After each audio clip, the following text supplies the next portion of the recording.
जिला संगारेड्डी के पटनचेरू मंडल में मतंगी गुरुकुल स्कूल में कोरोना वायरस से 42 तालिबात और एक उस्ताद मुतासिर हो गया। इस गुरुकुल स्कूल में 491 तालिबात, 27 स्टाफ अरकान हैं।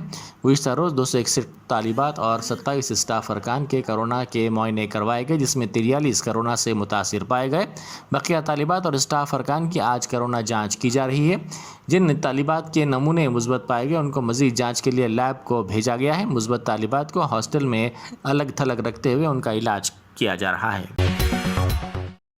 तेलंगाना को रियासत का दर्जा दिलाने के लिए चलाई गई तहरीक में अहम रोल अदा करने वाले सदर TRS चंद्रशेखर राव के मरण बरत के 12 साल आज मुकम्मिल हो गए हैं।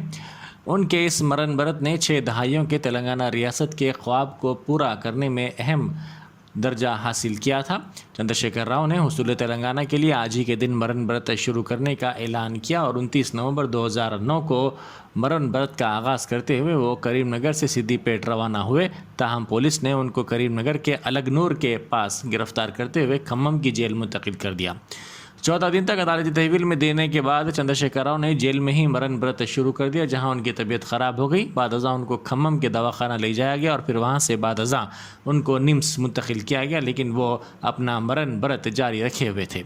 इस मरण व्रत के आगाज़ के साथ ही कौमी सतह पर सियासी जमातों की तवज्जो इस मसले की जानिब हो गई और दबाव बढ़ने पर 9 दिसंबर 2009 को रात देर गए उस वक्त के वज़ीर दाखिला चिदम्बरम ने ऐलान किया कि मरकज़ी हुकूमत तश्कील तेलंगाना का रोड मैप तैयार कर रही है। इस ऐलान के फौरी बाद आंध्राई कायदीन ने मरकज़ के तरीक़ेकार पर एतराज़ करते हुए इज्तिमाई इस्तीफ़ों के ज़रिए सियासी बहरान पैदा करने की कोशिश की और आंध्रा इलाक़ों में एहतजाज का आगाज़ हुआ। इस सूरत हाल को देखते हुए मरकज़ी हुकूमत ने 23 दिसंबर को बयान से दस्तबरदारी इख्तियार कर ली, जिसके बाद तेलंगाना इलाक़ों में एहतजाज का सिलसिला शुरू हो गया और दूसरे ही दिन तेलंगाना के कायदीन ने सियासी वाबस्तगियों से बालातर होते हुए तेलंगाना JAC की तश्कील का ऐलान किया।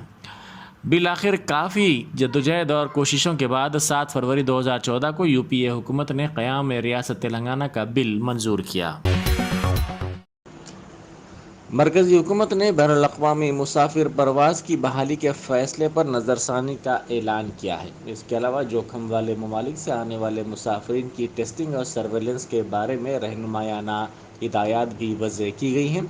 कोविड-19 की एक नई शक्ल ओमिक्रॉन के फैलने के पेश नज़र ये कदम उठाया गया है, जिसे बाइस तशवीश करार दिया गया। मरकज़ी मोतमद सेहत अजय भल्ला की सदारत में हुए हंगामी इजलास में ये फ़ैसले किए गए। इजलास की सदारत अजय भल्ला ने की। इस इजलास में मुख्तलिफ फ़रीक़ों ने शिरकत की। एक दिन पहले वज़ीर आज़म मोदी ने कोविड-19 की बाइस तशवीश शक्ल ओमिक्रॉन के बारे में एक आला सतही जायज़ा इजलास मुनक़्क़िद किया था। जनाब अकबरुद्दीन ओवैसी कायद मजलिस मुखन्ना पार्टी ने मजलिसी रुकन असम्बली जाफ़र हुसैन मेराज के साथ आज मस्जिद मोहम्मद मुस्तफ़ा वादी महमूद में खुसूसी कोविड टीका अंदाजी मुहिम का इफ्तिताह अंजाम दिया। इस मुहिम का एहतमाम हेल्पिंग हैंड फाउंडेशन के सरबरा मुज्तबा हसन अस्करी की जानिब से किया गया था। उन्होंने तमाम का इस्तकबाल किया। इस मौके पर राजेंद्र नगर के मजलिसी इंचार्ज मिर्ज़ा रहमत बेग, कारपोरेटर मोहम्मद नवाज़, अब्दुल अजीज़ और दूसरे मौजूद थे। साहब सलाम वालेकुम। आज हम एक कोविड वैक्सीनेशन का स्पेशल प्रोग्राम मस्जिद मोहम्मद मुस्तफ़ा राजेंद्र नगर पिलर नंबर 230 से इसका आज आगाज़ किए। चंद्रायन गुट्टा MLA और Telangana assembly floor leader Akbaruddin Owaisi साहब आज ये प्रोग्राम में शिरकत करें और हमें आपके सामने बयान दिए और काफ़ी लोगों को मोटिवेट करें।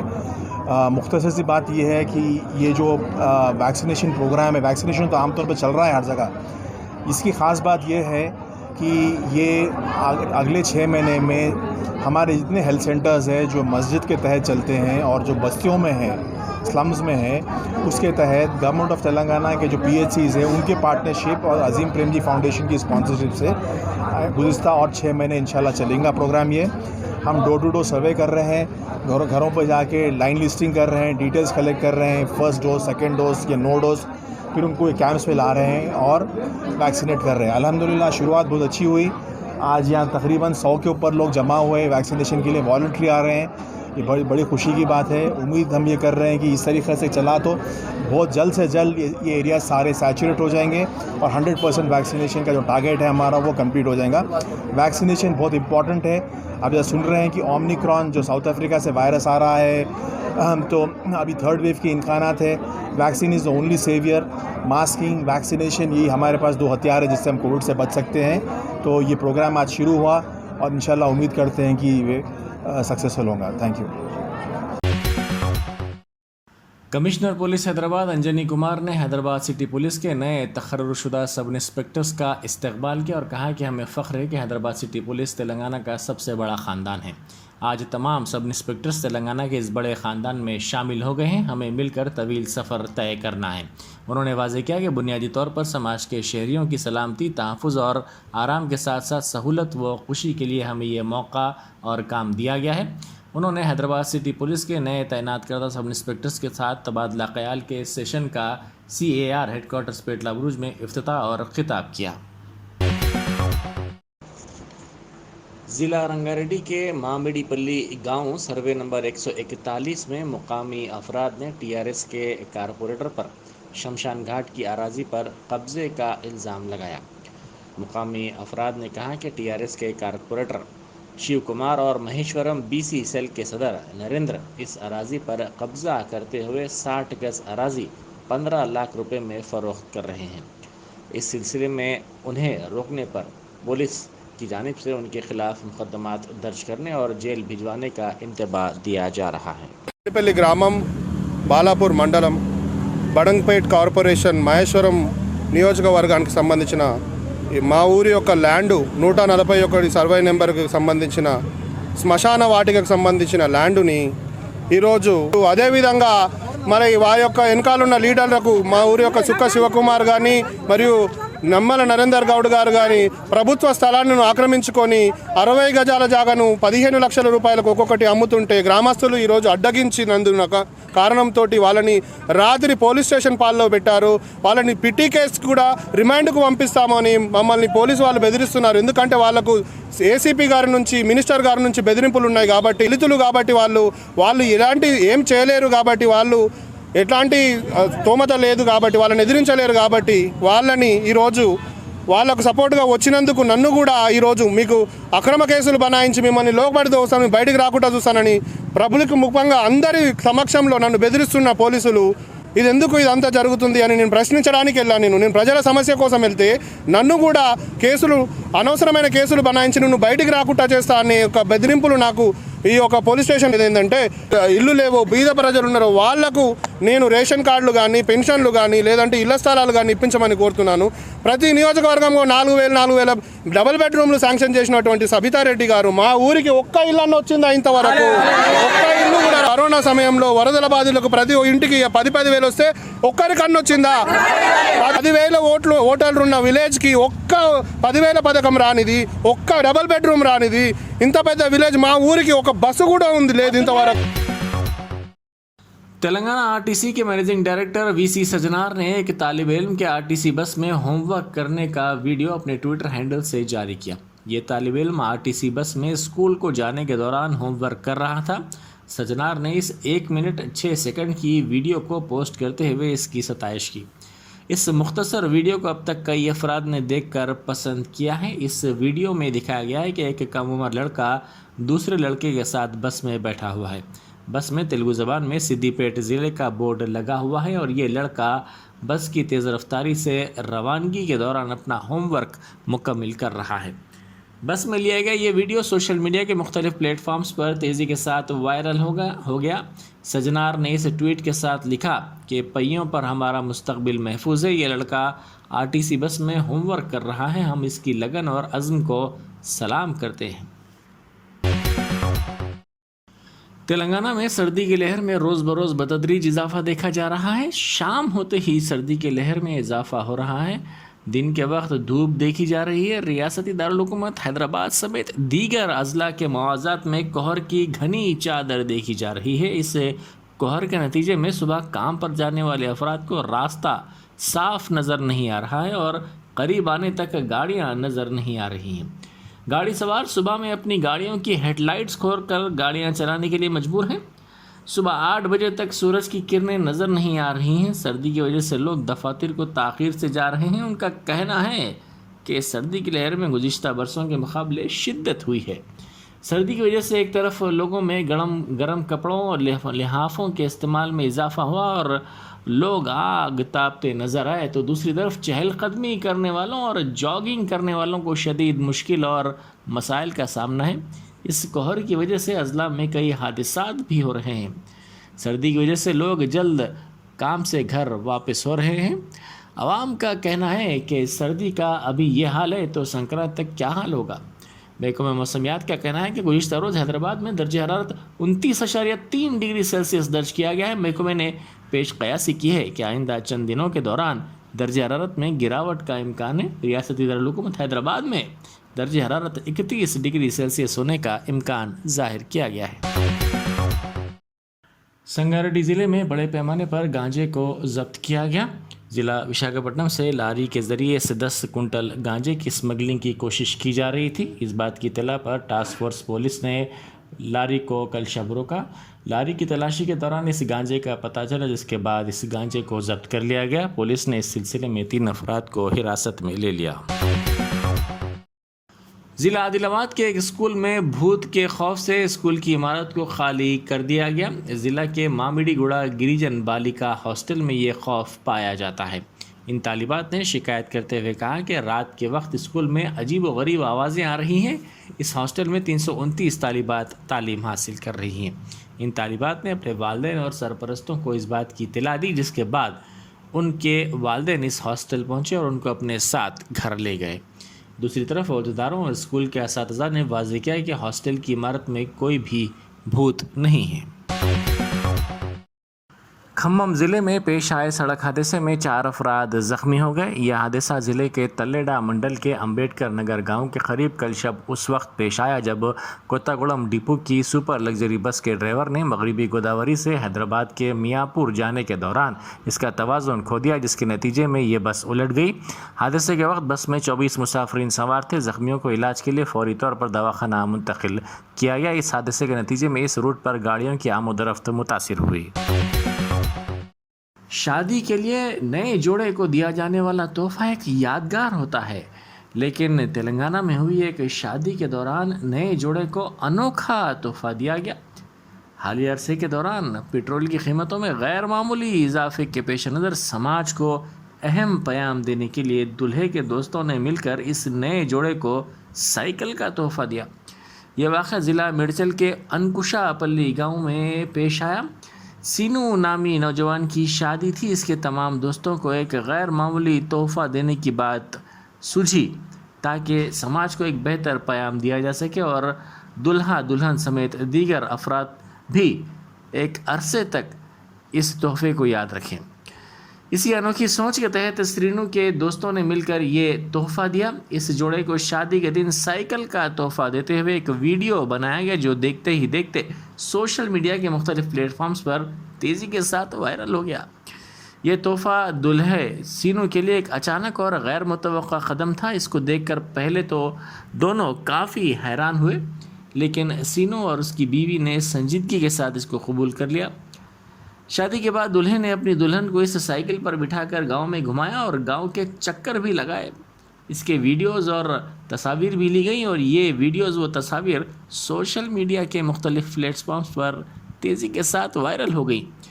दूल्हे के दोस्तों ने कहा कि पेट्रोल की कीमत 100 रुपये से ज़्यादा हो गई है, जिससे आम आदमी को मुश्किल सूरत हाल का सामना है। पेट्रोल की बढ़ती कीमत और माहौलियात के तहफ़्फ़ुज़ के सिलसिले में समाज को पैगाम देने के लिए नई सोच और नई फ़िक्र के साथ उन्होंने ये तोहफ़ा दिया है, ताकि इससे दूसरों को भी तरग़ीब मिल सके और दूसरे भी इसकी तक़लीद करते हुए माहौलियात के तहफ़्फ़ुज़ को यकीनी बनाने के इक़दामात करें। उस्मानिया यूनिवर्सिटी में नामालूम समाधि से सनसनी फैल गई। यूनिवर्सिटी के अहाते में चहलकदमी के लिए जाने वाले तलबा इंजीनियरिंग कॉलेज हॉस्टल के पीछे के जंगलाती इलाके में समाधि को देखकर खौफजदा हो गए। बादअज़ां ये तलबा हॉस्टल वापस हो गए। इंजीनियरिंग कॉलेज के ECH1 हॉस्टल के करीब दरख्तों के दरमियान ये समाधि पाई गई।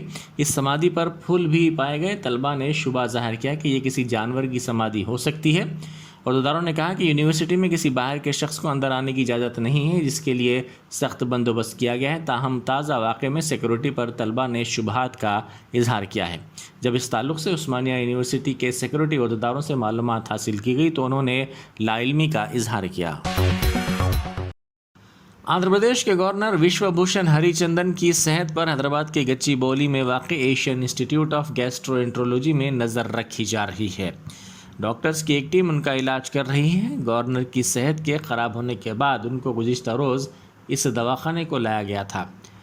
हरिचंदन को 15 नवंबर को इस इंस्टीट्यूट में मुंतकिल किया गया था। इस माह की 15 तारीख को गवर्नर तिब्बी मुआयने के दौरान कोरोना से मुतासिर हो गए थे। बादअज़ां उनको 17 नवंबर को इसी दवाखाना लाया गया था।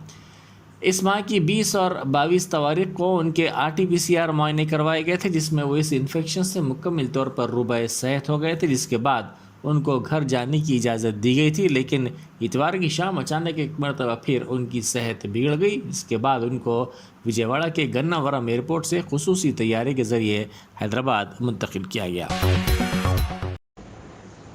बैरिस्टर असदुद्दीन ओवैसी MP व सदर कुल हिंद मजलिस इत्तेहादुल मुस्लिमीन ने कहा है कि मोदी हुकूमत की कायम करदा नीति आयोग ने ये आदाद व शुमार पेश किए कि मुल्क में सबसे ज़्यादा गरीब अवाम 3 सरफहरिस्त रियासतों में हैं। इनमें बिहार में 52%, झारखंड 47% और इसके बाद उत्तर प्रदेश का तीसरा नंबर है, जहां सबसे ज़्यादा गरीब रहते हैं।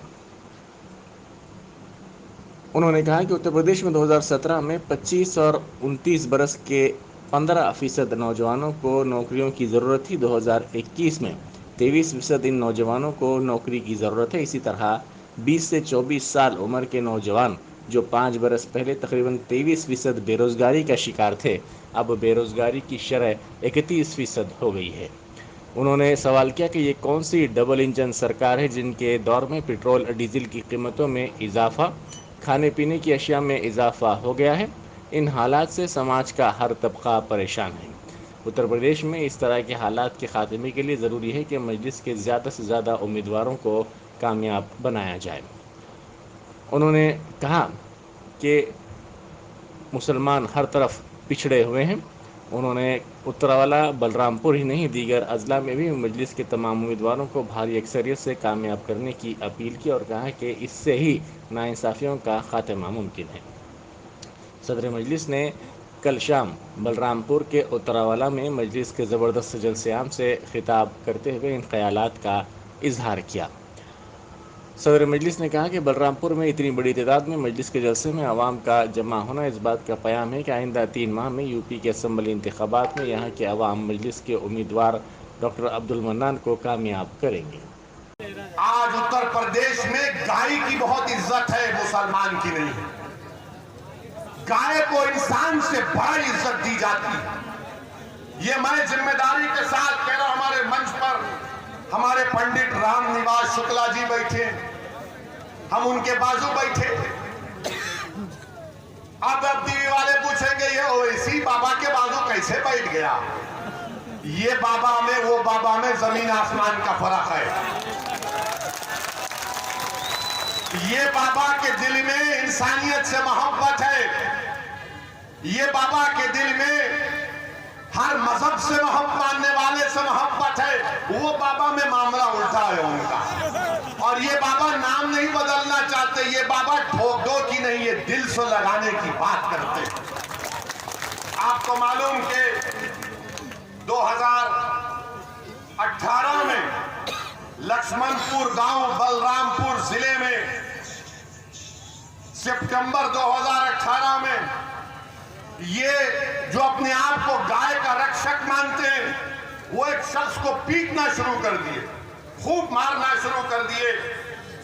तो उस शख्स ने कहा, अरे मुझे क्यों मार रहे हो, मेरी गाय है। तो बोले नहीं, तू काटने लेकर जा रहा है। अरे वो बोला कि अरे मैं हिंदू हूं, मुसलमान नहीं। बोले नहीं, तू काट रहा है। उसने कहा कि मेरा नाम कैलाश नाथ शुक्ला है, लक्ष्मणपुर गांव बलरामपुर जिला। सितंबर 2018, अरे वो ब्राह्मण था, उन्होंने उसको भी पीट दिया। देखते ही नहीं है बुनकरों का मसला, अंसारी भाइयों का, बिजली की कीमत इतनी आसमान को छू रही है, कोई फिक्र नहीं है बाबा को। कुरैश बरादरी के लोग बरसों से कारोबार करते हैं, उनको बर्बाद कर दिया गया। समाजवादी की सरकार थी, 2017 तक कोई स्लॉटर हाउस का परमिशन रिन्यू नहीं किया, मगर अब चुनाव आ गए तो समाजवादी बोलेगी हम सेकुलर है, ओवैसी की बातों में मत जाओ। किसान महापंचायत ने आने वाले तमाम असम्बली इंतखाबात में बीजेपी को शिकस्त देने पर जोर दिया और अज़्म किया कि अक़ली तरीन इमदादी कीमत की कानूनी ज़मानत और दूसरे मुतालबात पर लड़ाई जारी रखी जाएगी। दीगर मुतालबात में बरक़ी तरमीमी बिल से दस्तबरदारी और लखीमपुर खेरी वाक़े के सिलसिले में मरकज़ी वज़ीर अजय मिश्रा की गिरफ्तारी शामिल है। किसान मोर्चा के ज़ेर एहतमाम जनूबी मुंबई में महापंचायत से खिताब करते हुए भारतीय किसान यूनियन के कायद राकेश टिकैत ने कहा कि वज़ीर आज़म मोदी उस वक्त MSP के हामी थे जब वो गुजरात के वज़ीर आला थे। वो इस बात को यकीनी बनाने के लिए कौमी कानून चाहते थे कि किसानों के मफादात की ज़मानत दी जाए। उन्होंने इल्ज़ाम लगाया कि मोदी हुकूमत इस मसले पर बहस से फरार इख्तियार कर रही है। भाई जिसे नहीं समझा पाए हमें आतंकवादी घोषित करके जेल में डाल दो। हम एक समूह हैं, हमें आतंकवादी घोषित करके हमने अपनी बात उठाई, हमको घोषित करके जेल में डाल दो। वे अपने दिमाग ठीक कर ले भारत सरकार। जो गुंडागर्दी करना चाहते हैं वो गुंडागर्दी नहीं उनकी चलेगी। बहुत जेल लिया किसान ने 1 साल। अपने दिमाग ठीक करके MSP पे गारंटी कानून बना दे, नहीं तो हम वेके वे ही हैं। 26 जनवरी कोई दूर नहीं है, फिर ये 26 जनवरी भी यही है और ये देश का 4 लाख ट्रैक्टर भी यही है और ये देश का किसान भी यही है। अपने दिमाग ठीक करके बात कर ले। वज़ीर आज़म मोदी ने कहा है कि पार्लियामेंट का सरमाई सेशन काफ़ी अहम है। उन्होंने सरमाई सेशन के आगाज़ से पहले पार्लियामेंट के सामने मीडिया से बात करते हुए कहा कि हुकूमत तमाम मसाइल पर मुबाहिस के लिए तैयार है। उन्होंने कहा कि मुल्क एक तरफ आज़ादी का अमृत महोत्सव मना रहा है, पार्लियामेंट में जो भी मसाइल होंगे उन मसाइल पर हुकूमत तमाम तरह की मुबाहिस करने के लिए तैयार है। नमस्कार साथियों, संसद का ये सत्र अत्यंत महत्वपूर्ण है।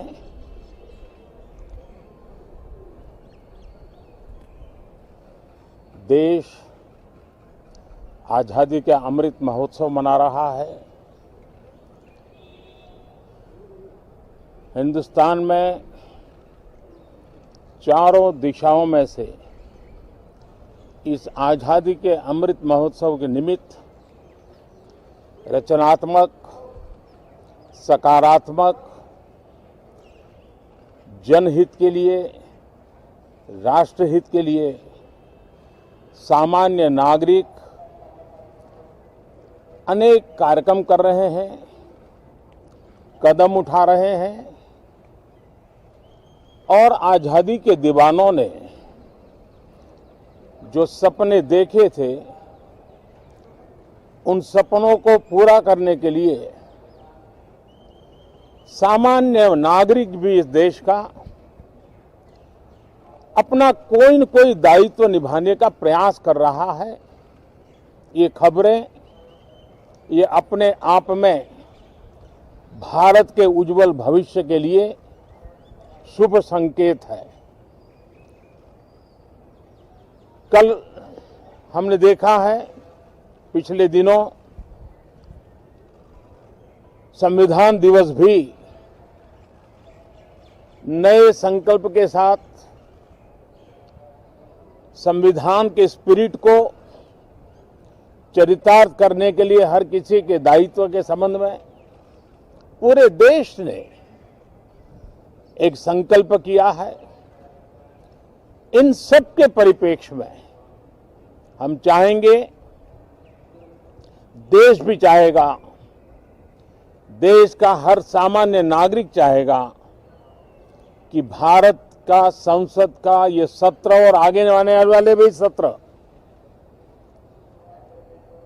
आजादी के दीवानों की जो भावनाएं थी, जो स्पिरिट था, आजादी के अमृत महोत्सव का जो स्पिरिट है, उस स्पिरिट के अनुकूल संसद भी देश हित में चर्चाएं करे, देश की प्रगति के लिए रास्ते खोजे, देश की प्रगति के लिए नए उपाय खोजे, और इसके लिए ये सत्र बहुत ही विचारों की समृद्धि वाला, दूरगामी प्रभाव पैदा करने वाले सकारात्मक निर्णयों वाला बने। मैं आशा करता हूं कि भविष्य में संसद को कैसा चलाया, कितना अच्छा कंट्रीब्यूशन किया, उस तराजू पे तोला जाए, न कि किसने कितना जोर लगा करके संसद के सत्र को रोक दिया। ये मानदंड नहीं हो सकता है। मानदंड ये होगा कि संसद में कितने घंटे काम हुआ, कितना सकारात्मक काम हुआ। हम चाहते हैं सरकार हर विषय पर चर्चा करने के लिए तैयार है, खुली चर्चा करने के लिए तैयार है। सरकार हर सवाल का जवाब देने के लिए तैयार है और आजादी के अमृत महोत्सव में हम ये भी चाहेंगे कि संसद में सवाल भी हो, संसद में शांति भी हो। हम चाहते हैं संसद में सरकार के खिलाफ, सरकार की नीतियों के खिलाफ जितनी आवाज प्रखर होनी चाहिए हो, लेकिन संसद की गरिमा, स्पीकर की गरिमा, चेयर की गरिमा, इन सब के विषय में हम वो आचरण करें जो आने वाले दिनों में देश की युवा पीढ़ी को काम आए। पिछले सत्र के बाद कोरोना की एक विकट परिस्थिति में भी देश ने 100 करोड़ से अधिक डोजेज कोरोना वैक्सीन और अब हम 150 करोड़ की तरफ तेजी से आगे बढ़ रहे हैं। नए वेरिएंट की खबरें भी हमें और सतर्क करती हैं और सजग करती हैं। मैं संसद के सभी साथियों को भी सतर्क रहने के लिए प्रार्थना करता हूं, आप सभी साथियों को भी सतर्क रहने के लिए प्रार्थना करता हूं, क्योंकि आप सबका उत्तम स्वास्थ्य, देशवासियों का उत्तम स्वास्थ्य ऐसी संकट की घड़ी में हमारी प्राथमिकता है। देश के 80 करोड़ से अधिक नागरिकों को इस कोरोना काल के संकट के में और अधिक तकलीफ न हो, इसलिए प्रधानमंत्री गरीब कल्याण योजना से अनाज मुफ्त में देने की योजना चल रही है। अब इसे मार्च 2022 तक समय आगे कर दिया गया है। करीब 2,60,000 करोड़ रुपए की लागत से 80 करोड़ से अधिक देशवासियों को गरीब के घर का चूल्हा जलता रहे, इसकी चिंता की गई है। मैं आशा करता हूं कि इस सत्र में देश हित के निर्णय हम तेजी से करें, मिलजुल करके करें, सामान्य मानवीय की आशा अपेक्षाओं को पूर्ण करने वाले करें, ऐसी मेरी अपेक्षा है। बहुत बहुत धन्यवाद।